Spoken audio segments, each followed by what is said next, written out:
You ever play this game, Ninja?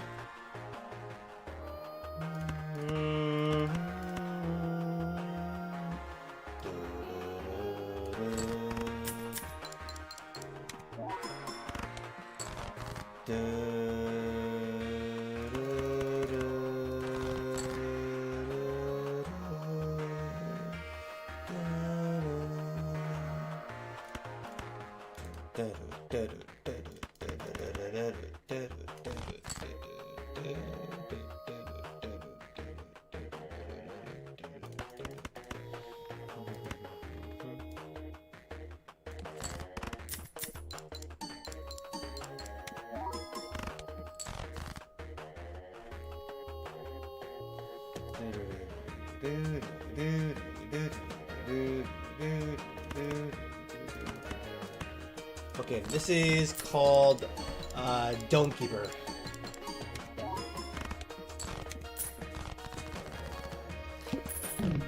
Actually, I'll go to the store page to show like trailers and stuff like that.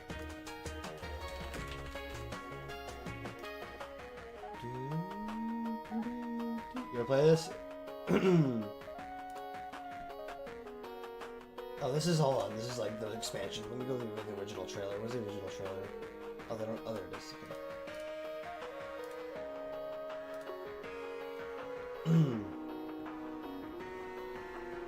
It's a very, very fun, like, minimalistic game.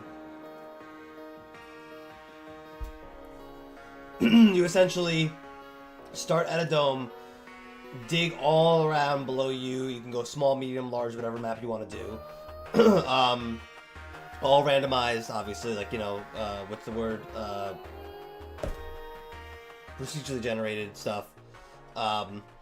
And you essentially go down, find materials, find items, find gadgets, and stuff like that. You could upgrade your, like, speed, dig strength, and then the ultimate thing is you have to protect your dome, because after a certain amount of time, there's a wave of enemies. And you have to, like, use your, as you'll see here. Yeah, see, as you're digging down, finding shit. You upgrade.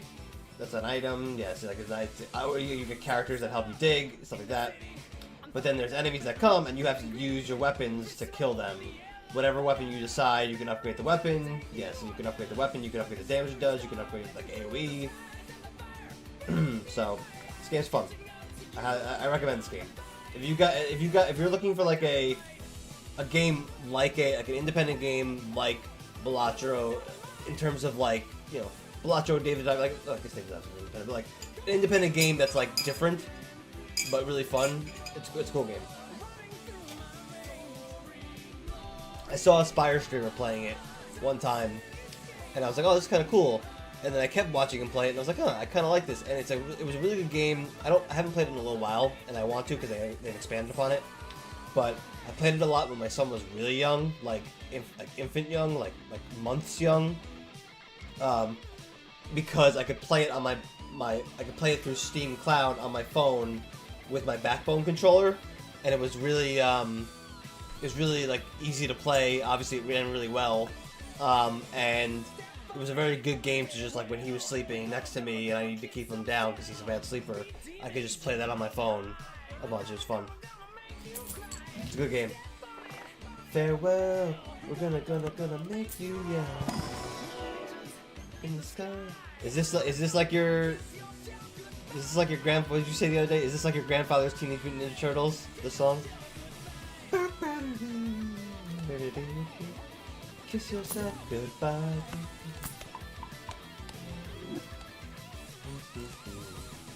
Four of a kind, we're not playing.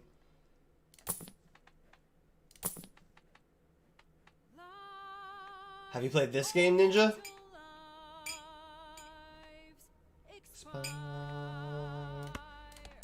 Souls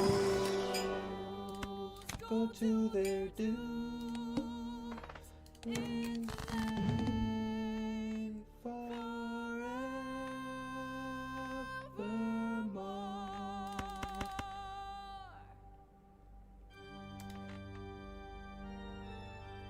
You don't enjoy Baldur's Gate? Okay. Baldur's Gate 3 is my first Baldur's Gate. I loved it. I really liked it.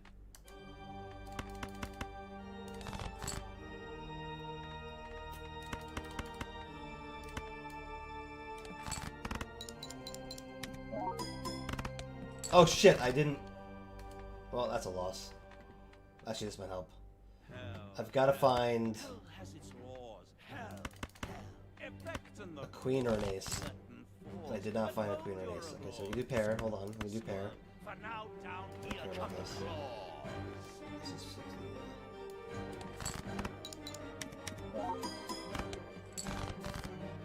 Nice. Oh my god, 4 of a kind. Wait.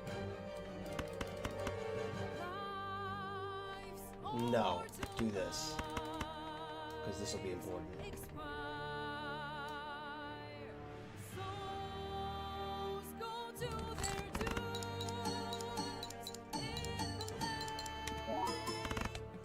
Not even close to being enough. Okay, we're dead. Alright, we just never found the Exmo. All this money, all those rerolls, everything, we just found garbage. That just happens in this game sometimes, and it's happening a lot lately. 40, 16, yes. Detected and caught. You don't like D&D mechanically? Yeah, I honestly, you know what's funny? I've played D&D twice. I died within the first hour twice, and I've never gone back to D&D ever again. Just because I'm like, and you know what it was? And this is gonna sound like I'm blaming and deflecting, and I get that. And I understand what this sounds like, but I do truly mean this.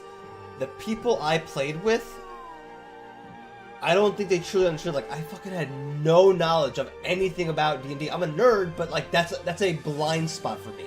That was a blind spot for me. So I knew nothing. So I didn't know how to play the game. I didn't know the rules and what to do. So I'm like playing as I normally play, and I just get killed, you know? And maybe I was playing it too much like a video game or something like that because I'm just used to dying and respawning. But like, it was over, and I'm like, oh, okay. They're like, well, we can bring you back in. And I'm like, no, like, no, like, that was my character. My character's dead, you know. So, and like both times, I'm just like, and like they did nothing to protect me. They did nothing to like coddle me and help me like not die, you know, which is fine. Like I understand it's D&D and they can't really do that much like with the DM, but if you're playing with a new character, you gotta be like a little bit easier than what I was dealing with, and like under not being able to understand how things worked.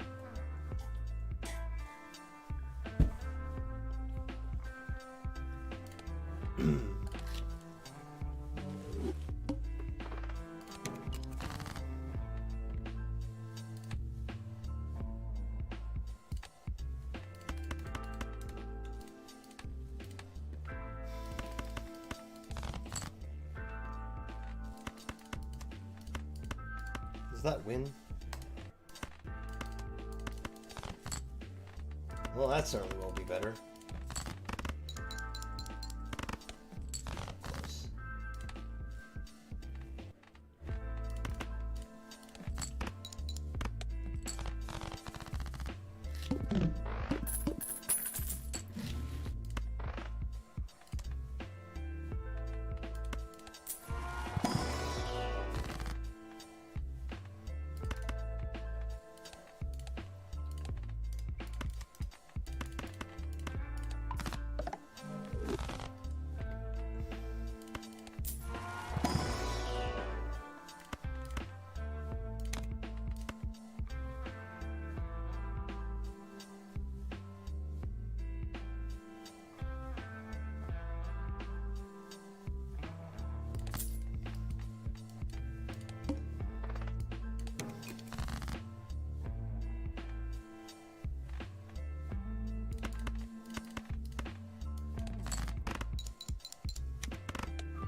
don't mind playing D&D in person much, but it could just be because every time I play, it was really chill. Like Ninja. If someone came up to me and said to me, like, you know, like, I'm gonna be your personal trainer, like it's a gym. I'm gonna walk you through D&D. I'm gonna make sure that, like, my character is gonna make sure you don't die. Like, if I sense something bad's gonna happen to you, I'll jump in and, you know, use my knowledge of the game to help you, and like whatever it might be, you know, or at least I'll, you know, or I'll pass along a note to you, say that you could do this, you could do that, you know. No one told me that. Like, no one said, like, hey, here's some options you can do. I'm just like, okay, here's the one thing I think of doing, instead of having all these options to do. And so I think that's why I like Baldur's Gate as D&D more, because it felt like there were so many options laid out in front of me visually that I could do, so it made more sense to me what I could do, right? Whereas if I'm just looking down at a board and I don't really, in fact, one of the times I didn't even have a board, but if I'm just looking down at a board and I don't know, like, the rules of, like, climbing and moving and, you know, it's just, like, a lot of things. So if I had someone say, like, look, I'll get you through your first D&D session, like, you know, hands down, you know, you'll have fun, and I'll make sure, you don't have to guarantee that I have fun. I will make sure that you will survive the night and that you will enjoy your adventure, or at least come away not frustrated with your experience. That's what I want, you know? And so, my point was, if someone came up to me and said, like, I want you to play in D&D and I'll do that for you, then I'll do that. But that's kind of like my very selfish terms. It's like, look, I've already experienced D&D, and it's a game I want to like, but I don't want to go into it again having a negative experience again, you know? It's like mushrooms. You gotta do it with the right people. Yes, I've done mushrooms. And yes, you must do it with the right people.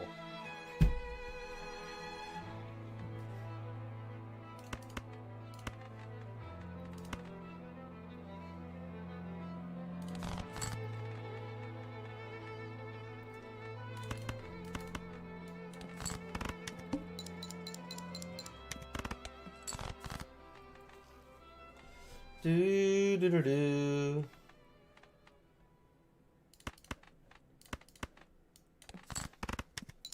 I did shrooms once, it was bad. Did you do it with the right people? I did it in, like, the most perfect circumstances, so that's why it was good for me.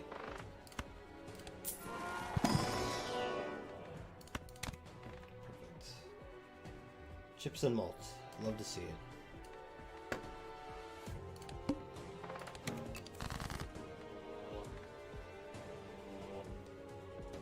Let me see what a bad one is doing.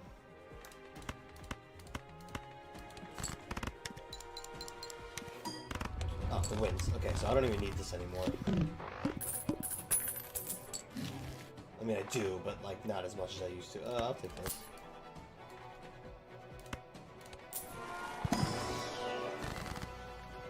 Temperance is good money. I'll take that. I'm gonna roll once. I wish that was permanent. That would be amazing.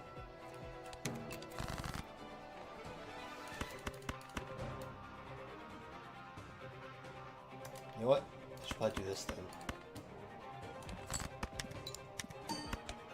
Yeah, I should. Okay.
It's funny, but I'll take it.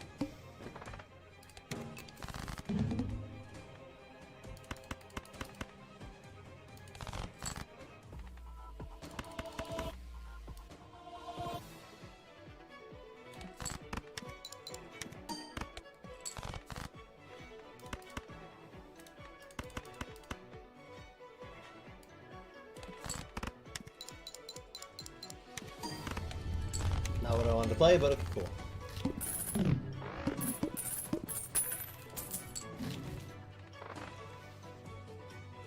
Plus 10 for 2 pair is probably better than this. I have the 15 mult.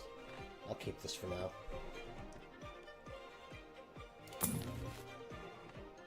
Whoa! It was with the right people, but the problem was that it was wasn't like one shroom. It was like I've been drinking on. Yep, okay. And I wanted to see what a shroom does. Whoops! And it led me doing something dumb. Yep. I took like one mushroom and felt nothing after an hour. Took another. God, the classic. This did nothing. Let me take more. I died. Luckily, my version of that ninja was with weed brownies. To Leprechaun and Ninja, we were talking about doing mushrooms. So, pull up a chair. It's story time. Unless you gotta go, but if not, pull up a chair. It's story time. So we were talking about doing shrooms and how you had to do it with the right people.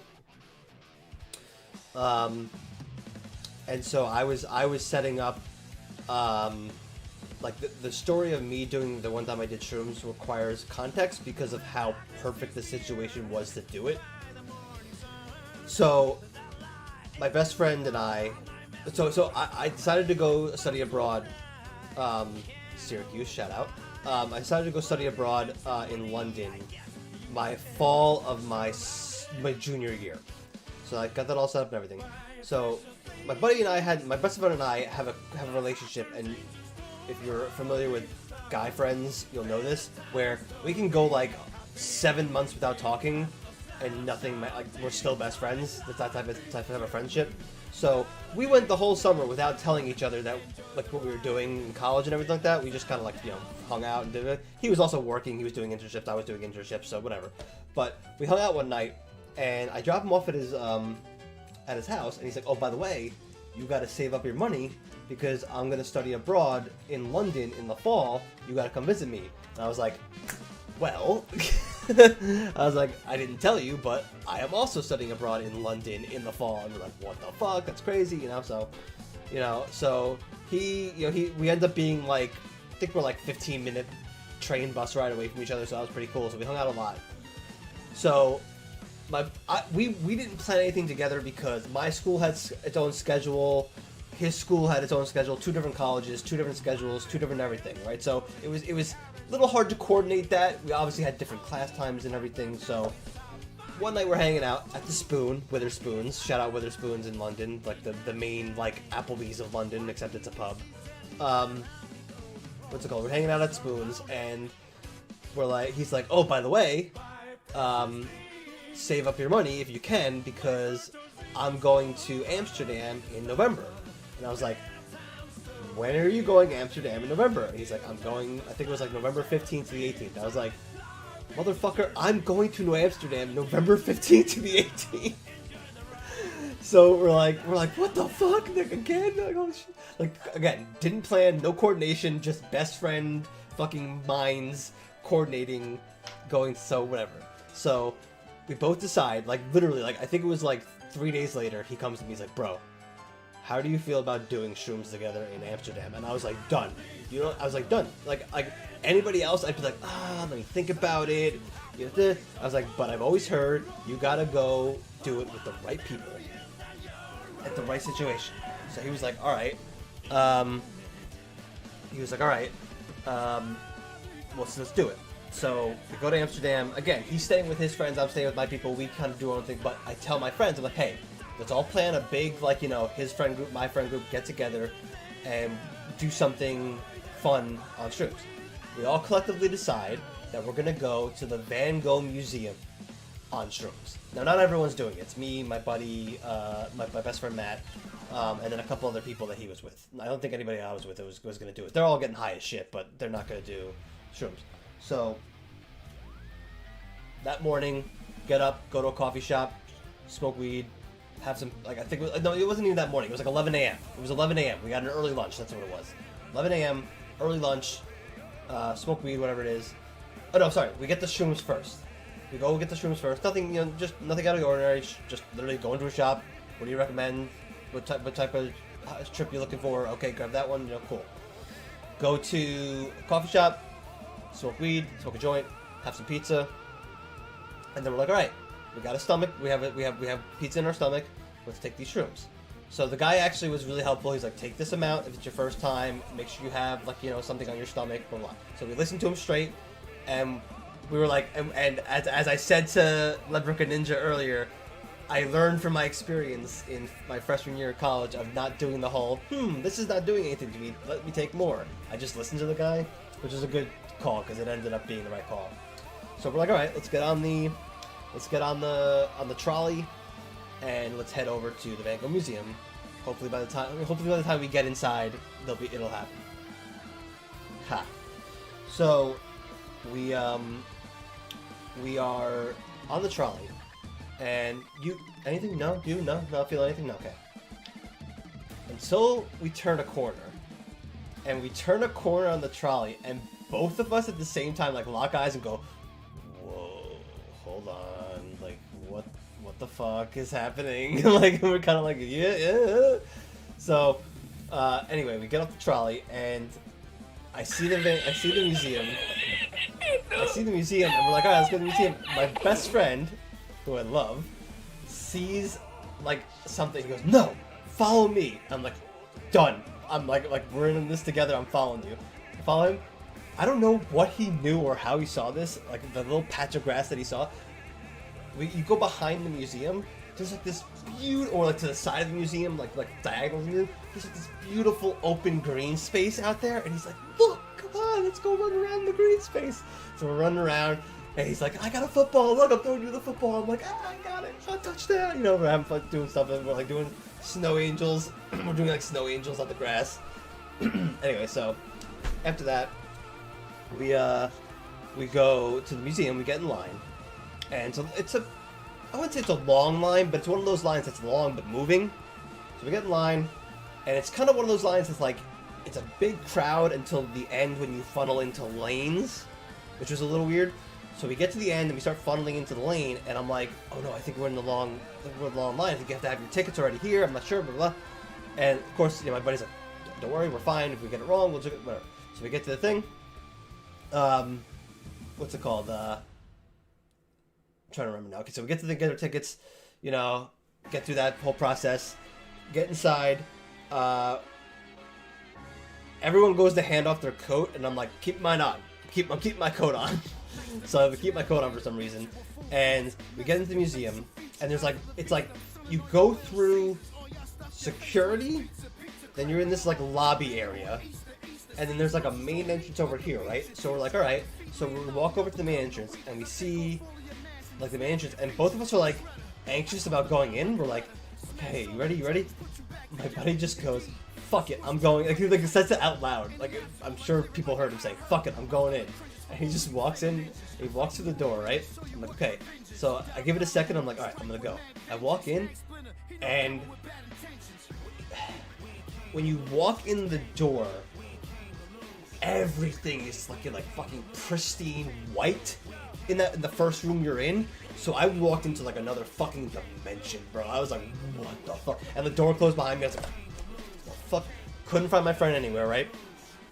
So I'm like, all right, I'm just gonna fucking start looking at shit. Like, start looking at art. So I'm looking around, looking at paintings, and all of a sudden I find a little place to sit down, and there's a painting of like a guy on a horse. I think it was a black horse, like riding, and all of a sudden it starts galloping, like on the thing as if it's coming towards me. I'm like, what the fuck?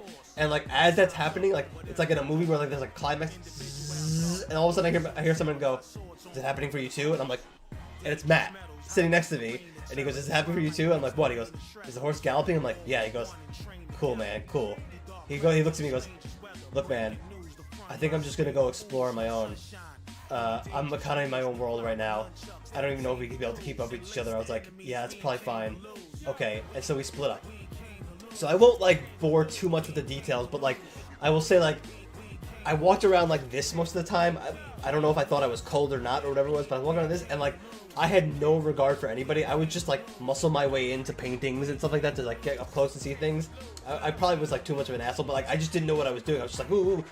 So I would look at the painting. Like for example, there's like the painting of Van Gogh, like the famous one where it's like a self-portrait. He's looking this way, and as I'm looking at the painting, he just goes, "Hey, what's up?"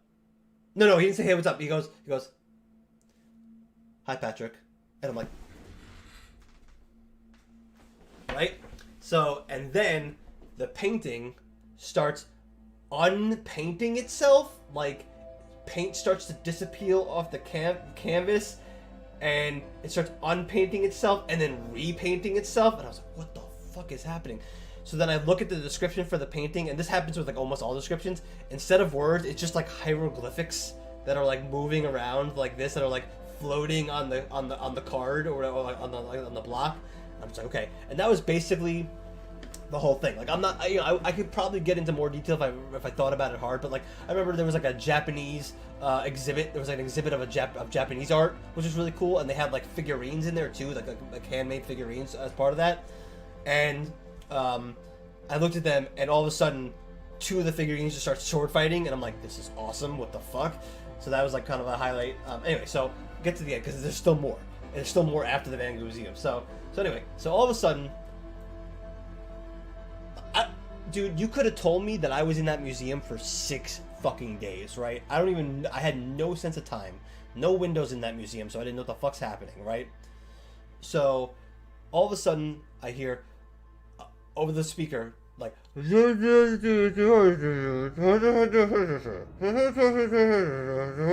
I'm like, who the fuck is talking? What the fuck is this? You know, finally, I realize it's Dutch, and then right as I realize it, it switches to English, and it says, ladies and gentlemen, the Vincent Van Gogh Museum will close in 10 minutes. Please make your way to the... I'm like, oh, okay. So everyone's going this way for some fucking reason. I went to like the stairwell exit, and I go this back fucking exit, and I get onto like the back street, right?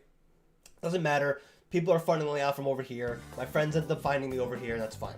So I'm like, okay, I gotta wait for Matt though. I don't know where Matt is, so I'm texting Matt. We have our orange phones that are like we're there. So I'm texting Matt like, hey, outside,